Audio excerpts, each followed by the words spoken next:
नमस्कार सभी को। जॉब स्टडी गुरुजी यूट्यूब चैनल पर आप सभी का स्वागत है। साथियों, अभी की वीडियो में आप सभी के लिए लेटेस्ट अपडेट है आपकी ग्रुप डी भर्ती को लेकर जो 2018 के अंदर हुई थी। तो स्पोर्ट्स कोटे को लेकर क्या कुछ बड़ी खबर है। यहाँ पर कुछ साथी है जो मुख्यमंत्री मनोहर लाल खट्टर से मिले हैं और एचएससी के अध्यक्ष भोपाल सिंह खत्री जी से भी मिले हैं। तो आपकी जो वेटिंग लिस्ट को लेकर क्या कुछ बड़ी अपडेट है, जानने के लिए आप सब वीडियो में बने रहें। तो संपूर्ण जानकारी हम देख लेते हैं कि न्यूज़पेपर के अंदर क्या कुछ जो भी आप सभी के लिए खबर है। तो आप यहाँ पर देख सकते हैं, हरियाणा सरकार और हरियाणा कर्मचारी चयन आयोग के बीच से धक्के खा रहे ग्रुप डी स्पोर्ट्स कोटे के उम्मीदवार। तो यहाँ पर चंडीगढ़ 11 अक्टूबर लगभग 4 साल पहले ग्रुप डी की 18,000 से ज़्यादा पदों पर हुई भर्ती के खेल कोटे के रिक्त सीटों पर चयन सूची जारी होने की उम्मीद में उम्मीदवार हरियाणा सरकार और हरियाणा कर्मचारी चयन आयोग के बीच धक्के खा रहे हैं। इन गुस्सा आए उम्मीदवारों ने सोमवार को यहां मुख्यमंत्री आवास के बाहर डेरा डाला। सोमवार देर शाम इन उम्मीदवारों को मुख्यमंत्री आवास के भीतर बुलाया ताकि मुख्यमंत्री मनोहर लाल से इनकी बातचीत करवाई जा सके, मगर लगभग 1 घंटे के बाद इन्हें यह कहकर बाहर भेज दिया गया कि मुख्यमंत्री के पास समय नहीं है, मगर उन्होंने इसका संज्ञान ले लिया है और 1 सप्ताह में समाधान निकाला जाएगा। इस पर उम्मीदवार मुख्यमंत्री आवास के बाहर निकल गए और वहीं पर बैठ गए। बाद में चंडीगढ़ पुलिस के पहुंचने के बाद उम्मीदवार चले गए। मंगलवार सुबह ये उम्मीदवार फिर मुख्यमंत्री आवास के बाहर खड़े रहे। दोपहर में मुख्यमंत्री के ओएसडी भूपेश्वर दयाल ने इन उम्मीदवारों को बुलाया और आश्वासन दिया कि आपका काम करा देंगे, कुछ गलत नहीं होगा। इसके बाद उम्मीदवार चले गए, मगर मंगलवार को कुछ उम्मीदवार हरियाणा कर्मचारी चयन आयोग में गए, मगर आयोग ने कहा कि उन्होंने तो सूची जारी करनी है, वे तो एक एजेंसी है, काम तो प्रदेश सरकार ने करना है।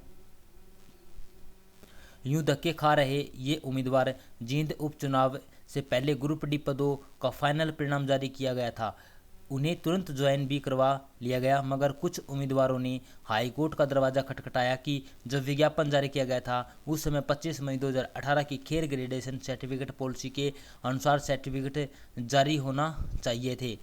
इस पर हाईकोर्ट ने निर्णय दिया कि 25 मई 2018 की पॉलिसी के तहत जारी होने वाले सर्टिफिकेट मान्य होंगे, मगर उससे पहले चयनित उम्मीदवार नियुक्त हो चुके थे। इस पर प्रदेश सरकार ने फैसला किया है कि 31 दिसंबर से 2020 तक नियुक्ति उम्मीदवार 25 मई 2018 की पॉलिसी के तहत जारी सर्टिफिकेट जमा कराएं। जिन्होंने जमा नहीं कराए उन्हें नौकरी से बाहर कर दिया गया। इससे जो पद रिक्त हुए, हरियाणा कर्मचारी चयन आयोग ने वेटिंग लिस्ट से उम्मीदवार चयनित कर सरकार के पास भेज दिए, मगर पद रिक्त रहे। प्रदेश सरकार ने खेल विभाग से कहा कि सर्टिफिकेट जारी किए जाएं, इसके लिए समय बढ़ाया गया। सूची की वैधता भी बढ़ाई गई। खेल विभाग खेलो इंडिया में व्यस्त हो गया। फिर प्रदेश सरकार को पत्र भेजकर सूचित कर दिया गया कि जिन्होंने आवेदन किया था और जो पात्र बने थे उनके सर्टिफिकेट वेबसाइट पर अपलोड है। इस पर प्रदेश सरकार ने सूची की वैधता 31 अगस्त 2022 तक बढ़ा दी और हरियाणा कर्मचारी चयन आयोग को नाम भेजने को कहा, मगर आयोग ने 31 अगस्त तक जमा नहीं जो भी भेजे, वैधता समाप्त हो गई। तो उन्होंने 31 अगस्त तक नाम नहीं भेजे और जो वैधता भी समाप्त हो गई। तो इसी को लेकर ये इकट्ठे हुए थे ताकि जो इनकी वेटिंग की वाली सूची है वो जारी की जा सके। और यहाँ पर आप देख सकते हैं, आयोग ने सूची नहीं भेजी। 25 अगस्त को प्रदेश सरकार को पत्र लिख दिया।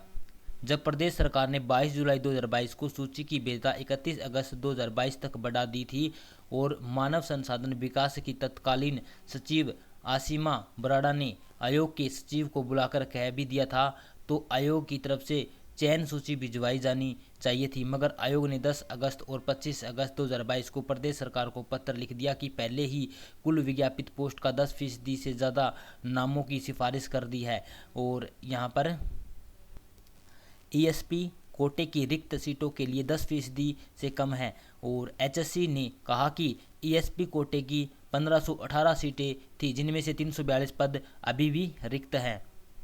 तो ये आपके खेल कोटे के जो पद हैं वो अभी खाली पड़े हैं। यहाँ पर देख सकते हैं, अगर गलत सर्टिफिकेट न बनते तो उम्मीदवारों का चयन हो जाता। मुख्यमंत्री आवास के बाहर पहुंचे उम्मीदवारों ने दैनिक सवेरा को बताया कि जींद उपचुनाव के चक्कर में बिन जांच कराए उन्होंने नियुक्तियां दे दी। अगर जांच कराने के बाद ये नियुक्तियां दी जाती तो फर्जी सर्टिफिकेट वाले उम्मीदवारों की नियुक्तियां नहीं होती और उनका नाम चयन सूची में आ जाता। इसलिए वेटिंग सूची का 10% कोटा नियम उन पर लागू नहीं होता। उन्होंने कहा कि अगर हरियाणा कर्मचारी चयन आयोग वेतन सीमा में ये चयन सूची जारी कर देता तभी उनकी नियुक्ति हो जाती, मगर वे तो सरकार और आयोग के बीच फंसकर रह गए हैं। उन्होंने बताया कि अब 2428 ऐसे योग्य उम्मीदवार हैं जिनके पास वैध सर्टिफिकेट हैं। इनमें से रिक्त पदों पर चयन कर सूची प्रदेश सरकार को भेजी जाए।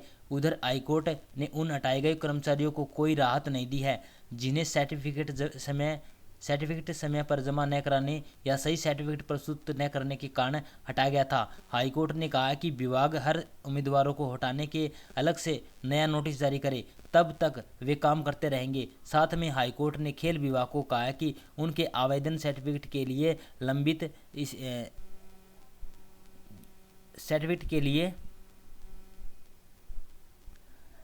है, उनके प्रतिवेदनों पर उचित आदेश पारित किया जाए।